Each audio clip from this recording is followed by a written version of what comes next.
Yeah, I mean, it's 45 foot, yeah. Yeah, so festoon, it will contain like 25 meters or more paper. I think it will be like at least 8 times up and down, 4 meters each pass. So 32 meters. Yeah. About 30 meters of paper at least in full festoon. So Yeah. that's pretty much. But it might be a single pass within the festoon that's causing a problem. You know, one upper to one lower roller. Yeah, you mean that the bearing is stopping and starting, something like that? Is dragging paper, increasing tension?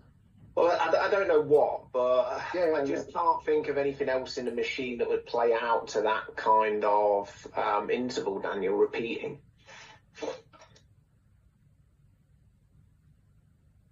I'm trying to see this 11 meters or something in a festoon, but no.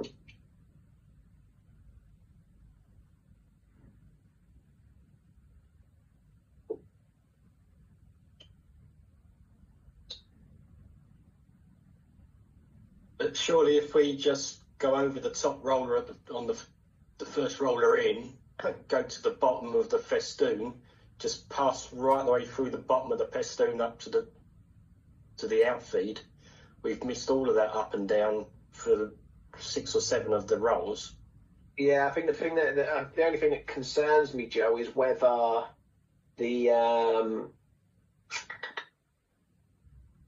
whether we can whether the Martin's going to complain, is going to sense that the festoon's not running high or something like that. Do you know what I mean? Yeah. I suppose the only thing we could do is, like you say, Daniel, is maybe lower the pressure significantly to reduce that height to half. This is what they have to do anyway. This is what they have to do anyway for splicing. If they still run bare gadget paper, it breaks under higher pressure. So they lower pressure and they need to run to festoon to increase pressure for splice. Last time, at least when I was there, they were splicing that way that there was a audible signal from transport. Splice is imminent, so they lowered speed on a controller to like 500, ran quickly to festoon to increase pressure to allow for the successful splice, and then lower pressure on festoon and go back to the controller to speed up the machine. So basically they're increasing the pressure and lowering the speed because the festoon was bottoming out? No, because under higher tension paper breaks. But you said they increase the tension, you just said. Yeah, they increase tension for splicing only, because it will be bottom out, yes, so obviously. So they splice and they lower pressure again to run without creases, because otherwise creasing heavily. I don't know if it's still the case. Right. But it's not to ask if they still have to play with paper like that. Yeah. I mean, that sounds more so to me like there's an issue with the brake, if I'm honest with you. Because obviously festoon brake. What's that? Festoon brake. No, it sounds to me as though there's an issue with the brake on the mandrels, effectively, because the whole point of having that pressure at the right level is purely to be able to accelerate that reel up to speed quick enough before you exhaust the paper. Almost sounds to me as if the brake's binding or something. Because those Martin automatic systems have got that, I can't remember what the bloody name of it is, but they're supposed to have that system on the festoon where it allows movement in the festoon to create a constant even tension out, so that you don't see the influence of the brake coming on and going off during running.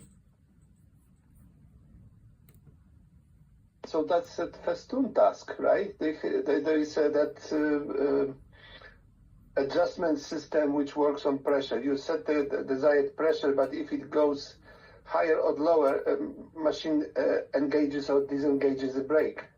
Yeah. So it should compensate, even if brake is hardly effective or really harsh in action. It should compensate, because there is another device controlling the tension of paper in festoon. Yeah.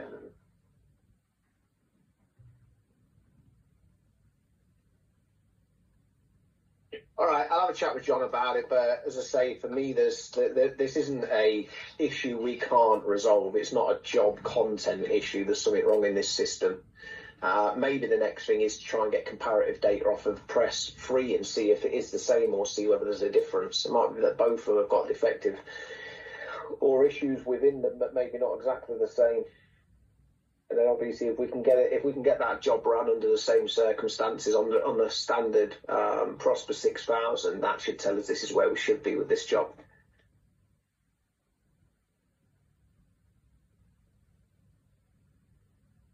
I'll continue to work with John to see if we can understand where the problem is. But that's it from my side. Anything else we need to discuss? I can print a bit of this job in AbiView.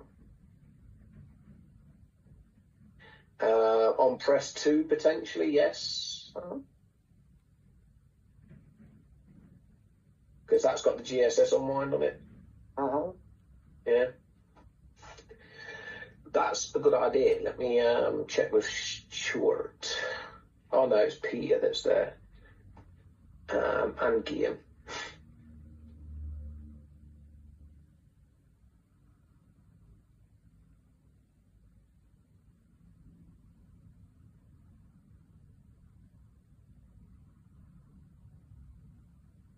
All right. Anything else, guys? Good idea, Daniel. Could do that one quicker for ourselves. Well, there was yesterday a case of Indian customer on 1000 having 3 different problems on dryers. Where are they now? Do we know? Which Indian customer? Repro? Yeah, Repro Delhi. No, Delhi. What were the 3 different issues? Was it the one case that had the details where it sort of called out the dryers, spoke about the pump? Is that what you're referring to? Oh, first, so there was 3 problems in one machine. One problem was leaking heat exchanger pump. We gave them a part number. The second problem was power controller generated error on block 2 on one of the dryers. We gave them information which power controller generates the error and where the holding current for this contactor comes from. And the third one they had with some lamp not working. Like they said, there's a bulb or emitter not working. So you guys know about that? All right, doesn't ring any bells to me. There was a meeting at 3 p.m. yesterday. We mentioned we work on that. I see the case is it's the owner. It's Robert Leona. Do they need any more help? Did they move forward with the issue? What's the case number, Antonio? If you don't mind, I will look myself and read. Yeah, it's 87462. 874. One call, Rob, wasn't that where you chatted to ask if the machine could run with an error or if it needs to be? Yeah, well, so there's 2 things here. So effectively, they've already replaced the seal with a local seal on the pump because it's leaking at the heat exchanger. Okay, well, this is the main thing that I know about this one. Now, Repro is saying, I've had an image sent to me today from Vikas, that the shaft on the pump is damaged and the pump needs to be replaced, basically. And Repro are requesting the pump be replaced. So I've said I've got no problem in replacing the pump. However, I want the details provided in a case so that you guys as a team can review it and agree the direction forward is to replace the entire pump. Okay. So what did I have from Vikas on that?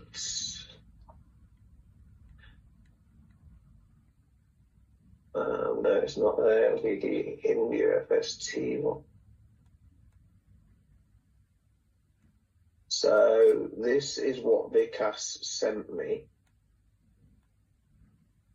Now my concern is here, this, I I don't know. This doesn't look like the pump itself. This looks like the lower portion.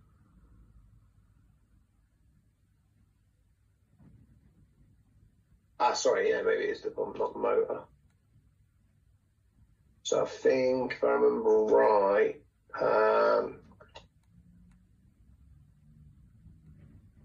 look over here quickly.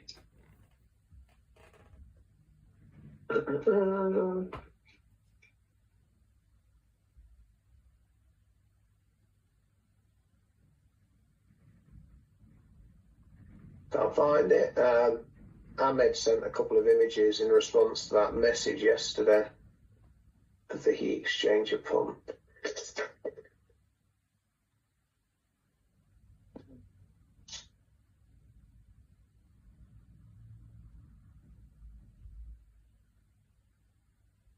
Here, I don't know.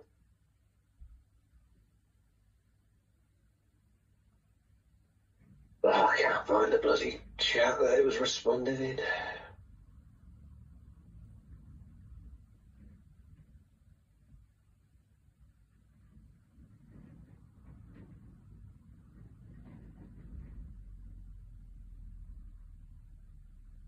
Oh, through this one.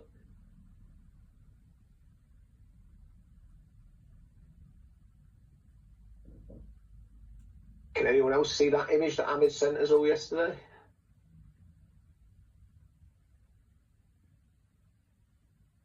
No. It was a remote training.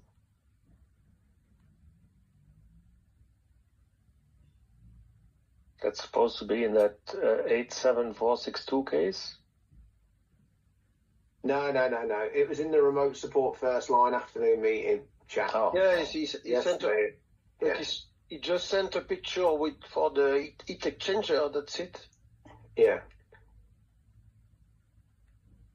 But looking at that, looking at the image of the heat exchanger, that image from Vicas looks more so the lower portion.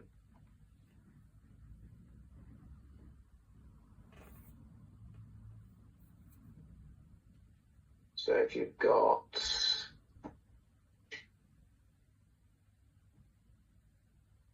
where's that opening? Is it opening? Yes, it is. So you've got that there.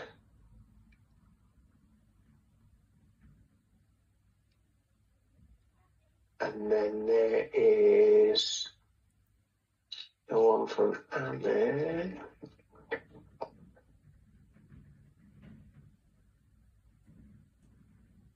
The one from Ahmed, we see the pump from the top, not from the bottom shaft. Yeah. But this here looks like this lower piece here. Yes. Does anyone have any details to understand whether this shaft is part of the upper motor itself or the lower portion?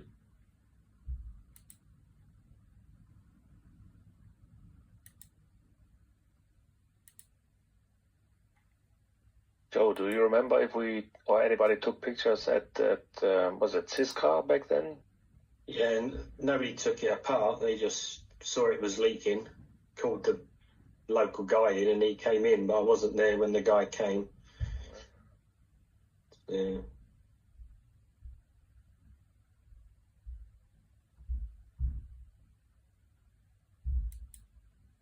But this shaft is, I think it's for sure it's the bottom part that is connected properly to a propeller or something like that. Yeah. Okay. Joe, can you do me a favour, Joe Holbrook? Can you see if you can find the two part numbers for the upper and lower sections?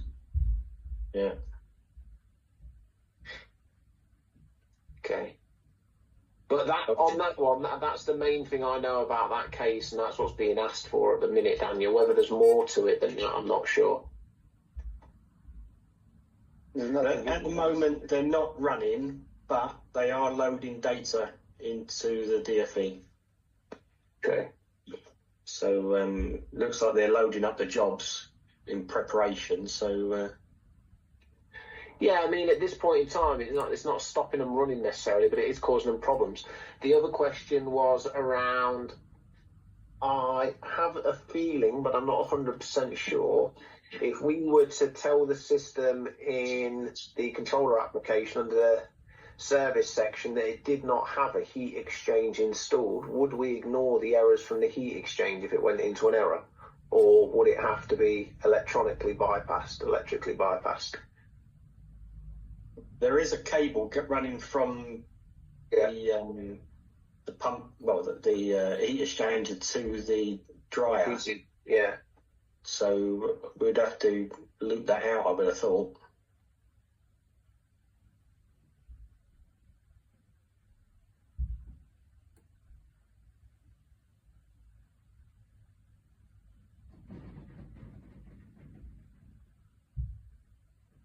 Okay, so the other thing that, I mean, Daniel, maybe you can take this one unless Joe's comfortable in it. First thing we could do with is the references as to what would need to be linked out on the PC2D to ignore that if it did happen. If we got an error from the heat exchanger or the chiller. And I suppose what we could ask them to do is before they electronically loop it out, we could ask them to disable it in the service screen, see if that works. If it doesn't, they'll have to go to electronically wiring it out. Rob, we are creating a risk of overheating of the dryers. Yeah.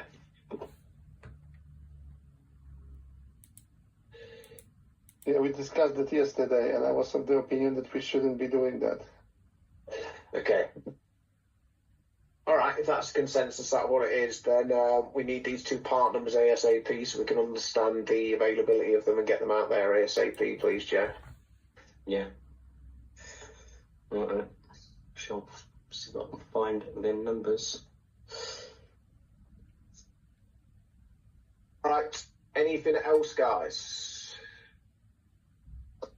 I think I might have some pictures from Chisgra, I mean drawings for the pump. Because we attempted to fix it ourselves, but after finding that manufacturer is half an hour from Chisgra, we just gave it to manufacturer. It was cheaper, and I don't know if it's cheaper. Probably not.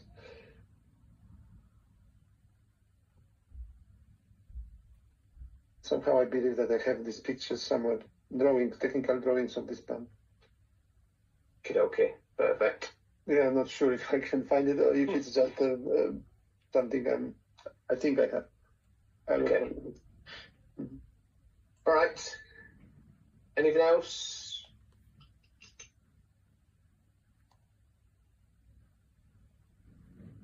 No? Okay, we'll speak this afternoon, if not before. Cheers, guys.